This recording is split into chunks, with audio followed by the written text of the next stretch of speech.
Hello everybody and welcome back. I know it's been kind of a long time. Today we are going to cover for the first time in months a creation myth. And today's creation myth is that lactase persistence is due to the loss of regulation of the lactase gene. So what are we talking about today? We're talking about the ability to ingest and digest dairy products throughout your life. Specifically, the ability to digest a sugar found in dairy products called lactose. Now, children can digest lactose. That makes sense because we're mammals, so we have to be able to drink milk, right? So we have to be able to digest lactose. But usually during adolescence, we lose that ability. And the reason for this is due to a decrease in the levels of expression of the LCT gene, which I'm just going to call the lactase gene. It's the enzyme that allows you to break down lactose. It's got a longer name. We're just going to call it lactase. So normally what happens is you express this lactase gene throughout childhood, and then into adulthood, you decrease the expression of that gene, so you're no longer able to break down lactose. The trait of lactase persistence is when you maintain lactase expression throughout adulthood, and that allows you to digest lactose throughout your entire life.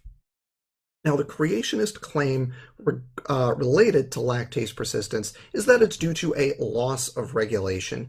And usually what we see, and I have an example of this right here, is creationists claiming that you break the repressor that shuts this gene off late in childhood. And the example I'm giving you is from Dr. Kevin Anderson. He's talking about a mutation in the gene that's immediately upstream on the chromosome from lactase. It's called MCM6, and he says this is a lactase repressor. A repressor is a gene that makes a repressor protein, and then that repressor protein prevents the expression of some other gene. And you can see that right here. These screen grabs. I'll link the YouTube video. It's from a talk he gave to a creationist organization in 2019. So I'll link the video in the description. And what he's saying right here is you've got your lactase gene right here, and MCM6 makes the repressor, and it blocks that gene. And in the case of lactase persistence, or lactose tolerance, you may have heard it called, you have a mutation that inactivates MCM6, and that allows lactase expression to persist. That's the story that creationists tell, and not just random creationists, like Dr. Kevin Anderson's got a PhD. I think he's a biochemist. So this is the story that creationists and creation scientists tell about this lactase persistence trait, that it's not actually new, because it's you're breaking a regulatory function. And furthermore, this is indicative of a problem that evolution has, that sure, you can get new traits, but it's due to breaking things rather than making new things, right? So let's talk about why this is wrong. First problem, really the only problem, the big problem, is that MCM6 is not a lactase repressor. That's not what that gene does. MCM6 is a helicase subunit. This is the when you go on a website called Medline that has all gene information for the human genome. This is what it says. It's part of the MCM complex with a few other subunits. It's a helicase. It's what breaks the H bonds between the two strands of the DNA double helix to initiate DNA replication. It's not a lactase repressor. It doesn't have anything to do with repressing the downstream lactase gene. That's just wrong. The correct explanation for lactase persistence is actually reasonably well understood, which makes it all the weirder that creation scientists get this wrong all the time. We've actually documented several lactase persistence pathways. Now, most of them do involve mutations to MCM6, but here's the thing. Almost all of them are to an enhancer within an intron within the MCM6 gene. Not all of them, but most of them. So what in the world is an enhancer? An enhancer is a regulatory region in your DNA where proteins called transcription factors can bind.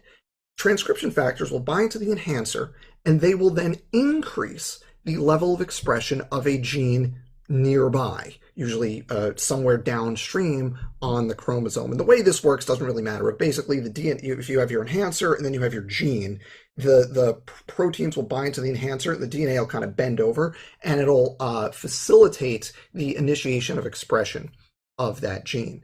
So this is a figure from a 2008 paper that actually documented a couple of novel mutations that are related to lactase persistence. But what I want you to look at right here is here's some well-documented lactase persistence mutations right here in this region. That's an intron, and you can see they're very, simple, just single base substitutions. They're all like within a 9 base pair region, right? They're very close to each other within that exon, and it turns out there's an enhancer for the lactase gene in that exon. So let's talk about how this works.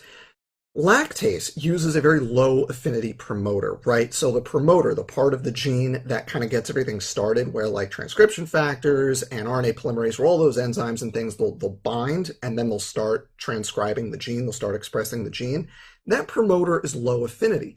Now, early in life, most of your metabolic genes are being expressed at very low levels because as mammals, again, milk, we have a limited diet, right? So you have lots of lactase expression, and the expression of the other promoters or the other genes that utilize other similar promoters is fairly low. But now later in life, as you bring all these other genes online, they're going to have higher affinity promoters. So the level of expression of other metabolic genes goes up, and as a result of that, the lactase loses out, right? It gets outcompeted. Its low affinity promoter gets outcompeted by all those other promoters for the limited number of like transcription factors and things. So you see a drop off from childhood to adulthood in lactase expression. And that's why we lose the ability to digest lactose as adults. But what happens in the case of lactase persistence is that you have mutations to that enhancer that increase the affinity of that promoter. So when you have other promoters coming online, the lactase promoter is able to effectively compete. So instead of seeing a big drop off in lactase expression, what you see is little drop off as all those other genes are coming online. And the thing I want to emphasize right here is that this drop off has nothing to do with a loss of regulation.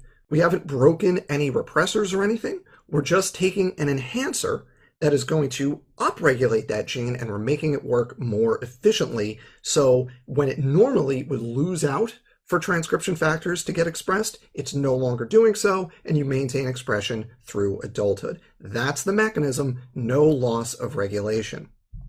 So to summarize lactase persistence, creationists often claim that this is due to a loss of regulation, specifically an inactivated repressor gene. The actual mechanism is an increase in enhancer affinity within that upstream MCM6 gene. This allows the lactase promoter to stay active throughout adulthood, so you get lactase persistence without any loss of regulation. So, loss of lactase regulation, conferring lactase persistence, that, as usual, is a big fat creation myth. Thank you for watching, and as always, don't get fooled.